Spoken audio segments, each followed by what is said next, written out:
6 నెలలు సావాసం చేస్తే వారు వీరవుతారంటారు. ఇప్పుడు చూడండి 10 ఏళ్ల పవర్ వారు వీరిని చేసింది. ఒకప్పుడు మల్లారెడ్డి ఏం చెప్తే అది జరిగింది.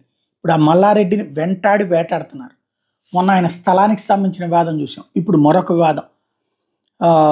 షామీర్పేట మండలంలోని బొమ్రాసిపేట దగ్గర చెరువు ఎఫ్టీఎల్లో నిర్మించిన ప్రహరీ గోడను అధికారులు కూల్చేశారు. చెరువు ఎఫ్టీఎల్ అక్రమ నిర్మాణాలు చేశారంటూ మల్లారెడ్డి మీద ఫిర్యాదులు వచ్చినాయి. దీంతో జేసీబీల సాయంతో చెరువులో నిర్మించిన ప్రహరీ గోడలను ఇరిగేషన్ రెవెన్యూ అధికారులు కూల్చేశారు.